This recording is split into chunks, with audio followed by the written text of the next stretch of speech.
పవన్ కళ్యాణ్ గారికి, మన యువ నేత, భవిష్యత్ తరాలకి నాయకుడు, యువగలం సృష్టికర్త శ్రీ నారా లోకేష్ బాబు గారికి, నందమూరి నట కిరీటం శ్రీ నందమూరి బాలకృష్ణ గారికి, వేదిక పైన వేదిక ముందున్నటువంటి తెలుగుదేశం పార్టీ, జనసేన, బీసీ కుటుంబ సభ్యులందరికీ పేరు పేరున శిరస్సు వంచి హృదయపూర్వకమైనటువంటి నమస్కారాలు తెలియజేస్తున్నాను.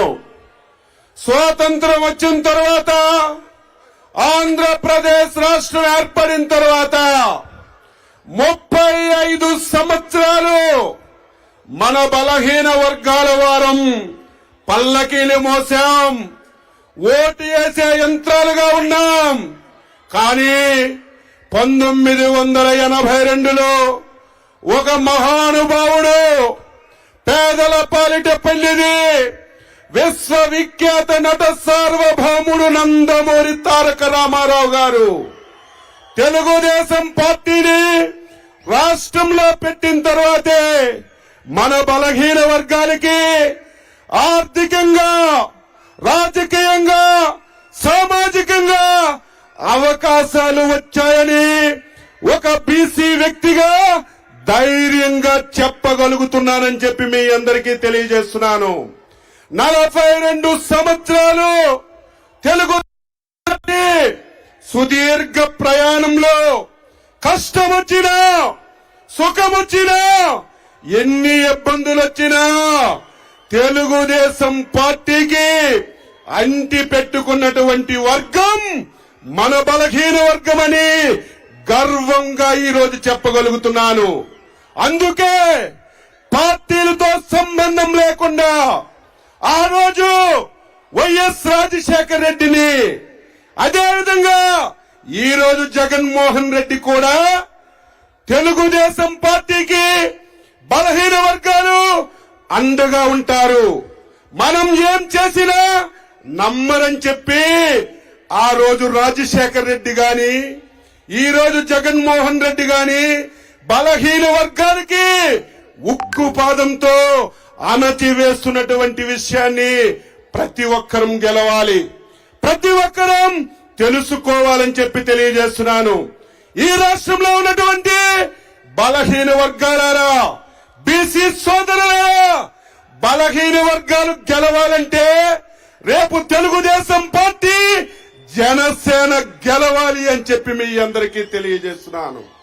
ఈ రాష్ట్రంలో 5 సంవత్సరాలైంది జగన్మోహన్ రెడ్డి పరిపాలన చేస్తున్నాడు. ఎంత బాధ, ఆవేదన కలుగుతుందంటే ఈ రోజు తెలుగుదేశం పార్టీ అధ్యక్షుడిగా కాదు, ఈ రాష్ట్రంలో పుట్టినటువంటి ఒక పౌరుడిగా, ఒక బలహీన వర్గానికి చెందినటువంటి వ్యక్తిగా ఎన్ని బాధలు పడ్డామో ఒక్కసారి గుర్తు చేస్తున్నాను. నన్ను 80 రోజులు జైల్లో పెట్టాడు. అచ్చెన్నాయుడు చేసిన తప్పేంటి? నేను చేసిన తప్పేంటి?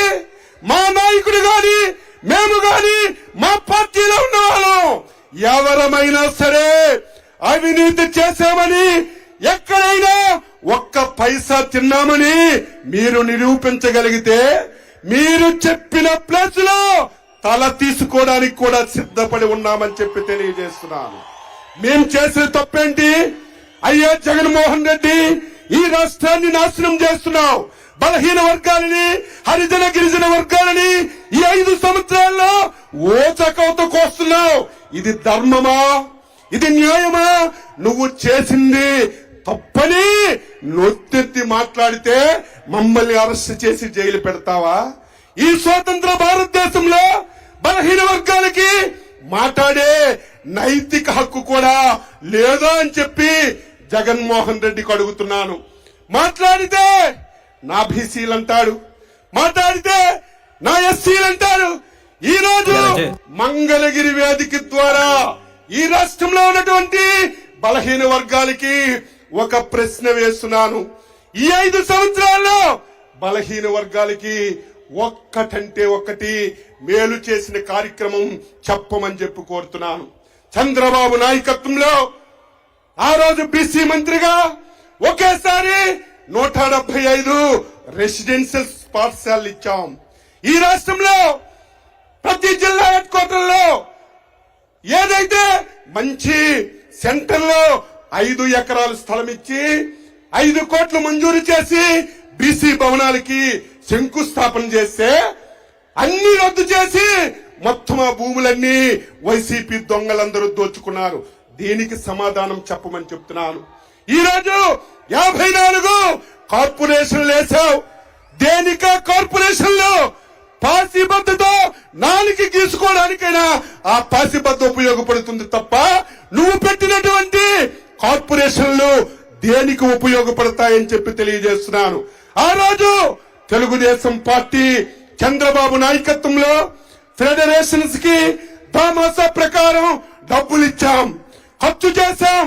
ఎలక్షన్లు అయిన తర్వాత ఆ డబ్బు బ్యాంక్ అకౌంట్ లో ఉంటే ఈ దుర్మార్గుడు ఆ డబ్బు కూడా ఖర్చు పెట్టకుండా మళ్ళీ వెనక్కి తీసుకుని బలహీన వర్గాలకి అన్యాయం చేసిన విషయాన్ని మీ అందరికీ తెలియజేస్తున్నాను. ఈ రోజు చేతి వృత్తులు, కుల వృత్తుల వారికి ఆధునికమైనటువంటి పనిముట్లు ఇవ్వాలని, వారు స్వయం ఉపాధితో బతకాలని ఆదరణ పథకం పెట్టాం. ఏదో గదిలో కూర్చొని మేము సెలెక్ట్ చేయలేదు, మీకు కావలసింది మీరు కోరుకున్నది మీరు తీసుకోండి అని ఆదరణ పొంద పనిముట్లు కొని ఈ రాష్ట్రంలో అన్ని రెవెన్యూ డివిజన్లు హెడ్ క్వార్టర్లకి పంపించి గోడౌన్లో పెట్టాను. మన మీద ఎంత కోపమో చూడండి. ఈ దుర్మార్గుడు 5 సంవత్సరాల్లో ఒక్క పని చేయలేదు, ఒక్క కార్యక్రమం చేయలేదు. కానీ చంద్రబాబు నాయుడు గారు ఇచ్చినటువంటి ఆదరణ పరికరాలు ఈ రాష్ట్రంలో గోడముల్లో తుప్పి పట్టుపోతున్నా అవి మన చేతు వృత్తులు వాళ్ళకి ఇవ్వడానికి చేతులు రానిటువంటి ఈ దుర్మార్గుణ్ణి ఎంత తొందరగా బంగాళాఖాతంలో కలపగలిగితే అంత తొందరగా మన బలహీన వర్గాలకి స్వేచ్ఛ వస్తుందని ఈ సందర్భంగా తెలియజేస్తున్నాను. జగన్మోహన్ రెడ్డి నా బీసీలు అంటున్నావు, ఈ రోజు నుంచి ఈ రాష్ట్రంలో నీకు నో బీసీలు అని చెప్పి తెలియజేస్తున్నాను. ఈ రాష్ట్రంలో బీసీలకి పదవులు ఇచ్చానంటావు, మంత్రులుగా అధికారం ఇచ్చానంటావు. నేను అడుగుతున్నాను, ఆంధ్ర రాష్ట్రాన్ని పంచి రెడ్లికి పంచేసి ఈ రాష్ట్రంలో బలహీన వర్గాల మంత్రులకు గాని, బలహీన వర్గాలు శాసనసభ్యులకు గాని మాట్లాడే స్వేచ్ఛ లేదు.